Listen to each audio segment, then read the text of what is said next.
Hello दोस्तों, स्वागत है आपका हमारे channel Kajal story for you पर। वीडियो शुरू करने से पहले आपसे एक छोटा सा निवेदन है, कृपया वीडियो को लाइक और चैनल को सब्सक्राइब कर दीजिएगा। तो चलिए वीडियो शुरू करते हैं। मुझे आज भी याद है, बस शाम जब बारिश पड़ना शुरू हुई थी और फिर रुकने का नाम ही नहीं ले रही थी। रोहन उस समय 22 साल की थी और मेरे पास ट्यूशन पढ़ने आती थी। उसी दिन वह अपने घर नहीं जा पाई थी। उसके पापा ने मुझे फोन करके कहा, क्या रोहन आपके घर आपके पास ही रख सकते हैं? बारिश के कारण इधर आने का कोई रास्ता नहीं है और सुबह तक भी साफ नहीं होगा। मैंने कहा ठीक है। हालांकि मुझे पता था कि मम्मी घर पर नहीं है, वह शादी में गई थी। मुझ पर तो जैसे भूत सवार हो गया था। मैं हैरान, रोहन को देखकर थोड़ा असर था, पर उसे यकीन दिलाया कि वह चिंता ना करे।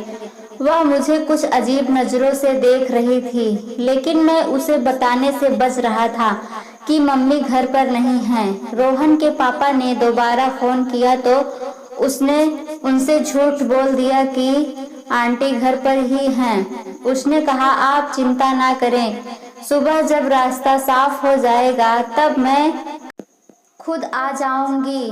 रोहन के रात मेरे साथ रुकने की बात सोचकर मुझे अजीब सा महसूस हो रहा था।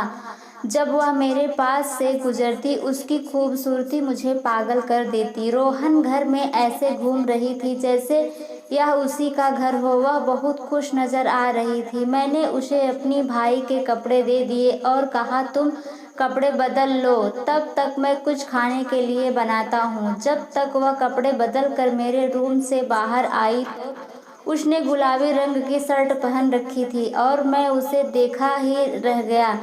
उस पर लगी जाली से उसका गोरा बदन झलक रही थी। उसकी लंबी कर और बड़ी उसे किसी राजकुमार से कम नहीं बना रही थी। वह मुझे एकटक देख रही थी, जैसे पूछ रही हो कि वह कैसी लग रही है। मुझे एहसास हुआ कि वह मेरी तरफ देख रही है और मैं उसकी तारीफ में खुला मुंह लिए उसे देख रहा था। अचानक मैंने चौंकर दूसरी तरफ देखते हुए कहा, रोहन तुम दाल खाती हो या नहीं? मैं तड़का लगा रही हूँ। दाल और रोटी तैयार करते समय मेरा ध्यान कहीं और था। तभी रोहन ने आगे बढ़कर मेरे दोनों हाथों को अपने हाथों में से पकड़ लिया और बोली, अरे मैडम आप रहने दीजिए, मैं बना देता हूँ। उसने चाकू मेरे हाथ से ले लिया और उसके छूने से मेरे शरीर में एक अजीब सी गर्माहट भर गई। मैं चुपचाप एक बैठ गई। रोहन ने मुस्कुराते हुए कहा, चिंता मत कीजिए, मेरी माँ ने मुझे खाना बनाना अच्छे से सिखाया है। हम दोनों ने मिलकर खाना बनाया और खाते खाते बहुत सारी बातें की। मुझे आज पता चला कि रोहन सिर्फ प्यार है बल्कि बहुत बातूनी भी है, वरना पहले तो वह आई, पढ़ती और चली जाती थी।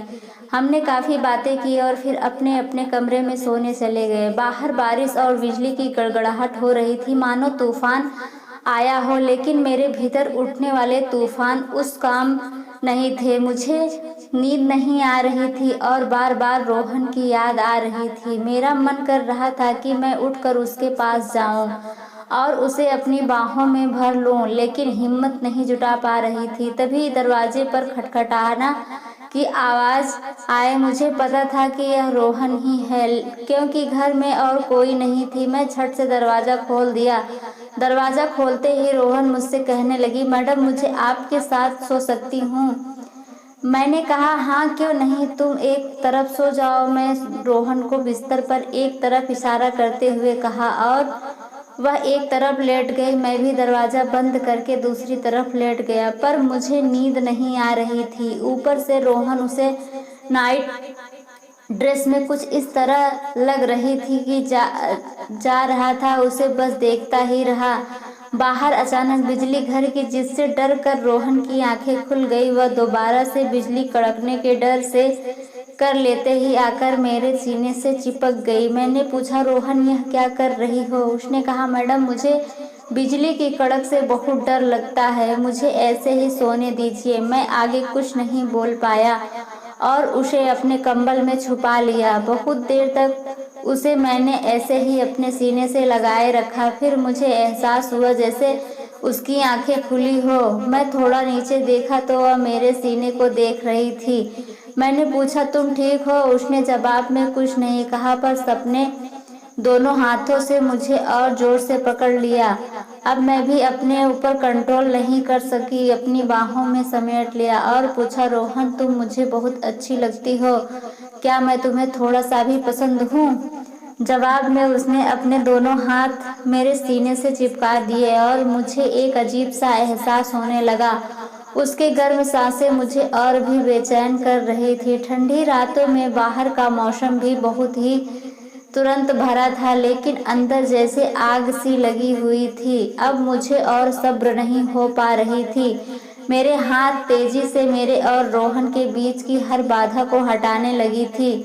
हम दोनों एक दूसरे के इतने करीब आ गए थे जैसे पति पत्नी होते हैं। रोहन की अधिक शोर देने पर मेरी चीखें निकल गई तो मैं खुद को संभालने की कोशिश की। मुझे लगा रोहन की पूरी तरह से इसमें डूब चुकी है और उसे भी आनंद आ रही है, तो मैं अपनी मनमर्जी करने लगी। रोहन इस अवस्था में बोली, मैडम आप मुझे पहले से ही पसंद हैं, पर डर और संकोच के कारण कभी बात नहीं कह पाए।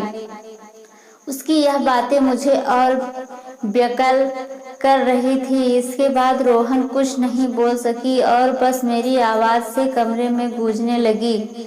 कुछ देर बाद उसके हाथों की पकड़ ढीली हो गई और वह शांत हो गई और 2 मिनट बाद ही मैं भी आनंद की चरम सीमा पर पहुंच गया। मुझे जिंदगी का असली मतलब यही लगा। कुछ देर इस अवस्था में रहने के बाद हम वापस कंबल में चले गए। उसके बाद कई बार कमरे में तूफान आया और गया। हम सोते फिर जागते फिर सोते और इस तरह सुबह हो गई। मुझे सुबह उठकर थोड़ी शर्मिंदगी हो रही थी। रोहन भी मुझे आंखें नहीं मिला पा रही थी और मुझे चलने में भी थोड़ी दिक्कत हो रही थी। उसके पिता उसको लेने आ गए। उसके पिता बिना कुछ कहे चले गए और फिर कभी नहीं आए। मैं रोहन से मिलने के लिए तड़प रही थी। जब वह 2 दिन तक नहीं आई तो मैं उसके घर गया और पता चला कि वह पढ़ने के लिए इलाहाबाद चली गई है। मुझे बहुत अजीब लगा। अगर उसे मैं पसंद नहीं था तो बता देती, क्यों मुझे आगे बढ़ने दिया? मैं उदास हो गई, लेकिन कर भी कुछ नहीं सकती थी। कुछ समय ऐसे ही बीतने के बाद मैं अपनी पढ़ाई में ध्यान लगाने लगी। मैं ट्यूशन पढ़ाना भी छोड़ दिया था। कई सालों की मेहनत के बाद मुझे एक प्रतिष्ठित कॉलेज में प्रोफेसर की नौकरी मिला। 5 साल बाद एक दिन जब मैं कॉलेज के गेट पर पहुंचा तो मैंने देखा कि गेट पर एक जाना पहचाना चेहरा खड़ी थी। पास जाकर देखा तो वह रोहन थी। उसने हमारे कॉलेज में ही एडमिशन लिया था। मैंने ड्राइवर को रोकने के लिए कहा और रोहन के पास चला गया। वह मुझे देखकर चौंक गई और कहने लगी, मैडम आप यहाँ? मैं उसका हाथ पकड़ा और कहा, रोहन तुम कहाँ चली गई थी? मैं तुम्हें हर जगह ढूंढा। अगर तुम्हें कुछ बुरा लगा था तो मुझे बता सकती थी।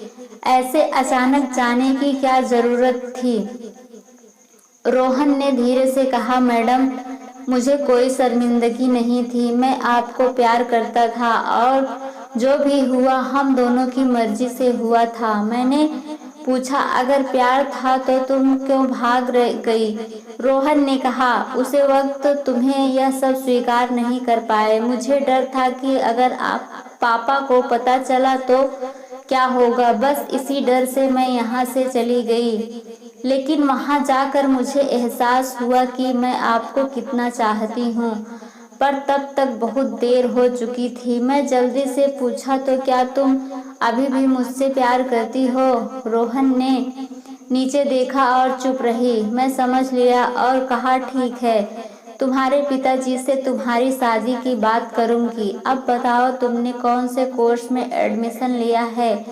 मैं तुम्हें छोड़ देता हूँ। रोहन ने नीचे देखा और चुप रही। मैं समझ लिया और कहा, ठीक है, मैं तुम्हारे पिताजी से तुम्हारी शादी की बात करूंगी। अब बताओ तुमने कौन से कोर्स में एडमिशन लिया है? मैं तुम्हें छोड़ देता हूँ। रोहन ने कहा, मैडम मैं किसी कोर्स में एडमिशन नहीं लिया है, मैं बस आपसे मिलने आया था। मेरी पढ़ाई पूरी हो चुकी है और मैं इलाहाबाद के एक स्कूल में टीचर हूँ। घर आई थी और सोचा आपसे मिल लूँ। मेरे चेहरे पर मुस्कान आ गई। वर्षों की मेहनत और इंतज़ार का फल आज मेरे सामने थी। 2 दिन बाद मैं और मेरी माँ रोहन का रिश्ता लेकर उसके घर पहुँचे। उसके पापा मुझे देखते ही पहचान गए। जब उन्होंने सुना कि मैं सरकारी प्रोफेसर हूँ तो तुरंत हाँ कर दी। 1 महीने बाद रोहन मेरी दुल्हन बनकर इस बेड पर बैठी थी जहाँ हमने 5 साल पहले एक दूसरे को पति पत्नी का हक दिया था। आज मेरे पास अधिकार थी कि मैं रोहन को पत्नी का सुख दे सकूं। तो दोस्तों, कहानी कैसी लगी? अगर अच्छी लगी हो तो सब्सक्राइब और शेयर ज़रूर करें। धन्यवाद।